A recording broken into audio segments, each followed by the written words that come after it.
What are infantry?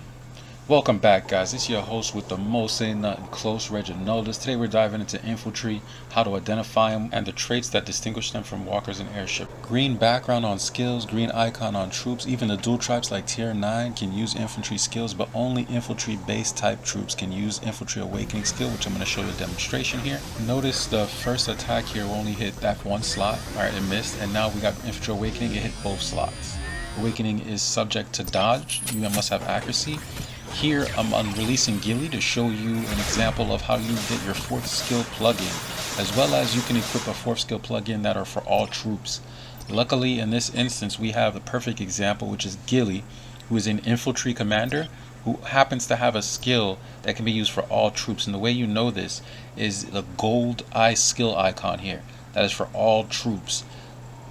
Now watch this here. So I'm exchanging it now to go ahead and create the plugin, and now when I research it, it will now be equipable by a commander.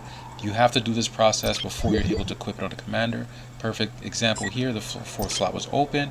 Let's go here to perfect infantry preemptive, boom. That's how you get your 4th slot. And as well as there's a chart on the right, you can see how much it takes to get it to max. Level 1 to level 10 will take 10 shards, level 1 to 20 will take 30 shards, and level 1 to max level, which is 30, will take 60 shards. Infantry has 4 different archetypes: aggressive, anti-tier suppression, disable, and utility. With the 4th skill plugin you can mix these archetypes together to build complex strategy. Let's not forget that there are 3 different factions in Ark of War. Early in your Ark of War journey, you come here to the command tower and you choose your faction and reap the benefits from being in that faction. Donating cosmic crystals to the Nixon faction will grant you access to Stella and the faction reward box. Inside the reward box is a Nixon equipment box, mysterious warrior shards, flower of life to awaken commanders. Inside the Voltar faction we have Yuri, Voltar equipment box, Hancock, and awakening crystals. Here I'm going to show you how to get an A class commander to S class without having 480 shards. Boom, done. And that's because of the new system that's in place. You only have to finish that tree. Now going back to Madgewell for just a quick peek, we'll cover more of this in the airship episode. Let's dive into the troops.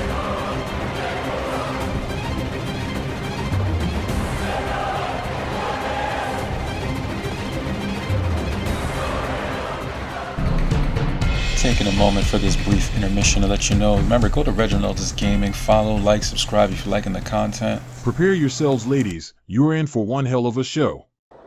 If you're new to the channel, take this moment to like and subscribe so you can find other high-quality Ark of War videos just like this one. Now I take you to your host with the most, Reginaldus. This episode wouldn't be complete if we didn't do a troop breakdown, show basically the stats that the troops have by default and how the research affect those stats. So we're going to break it into infantry, walkers, and airships. In tier 1 you'll see clear as day that they have the most dodge, and tier 1 and tier 2 can be used with bullet and anti-tier suppression commanders. Bullet's the one that comes to mind for infantry. The next focus here is the difference between the HP and accuracy, and the attack and the dodge you're seeing here on infantry. And airship, you'll notice that it's defense and crit chance. So each one has their different attributes. In the next episode we'll go over the research. You'll be able to go see why those things change.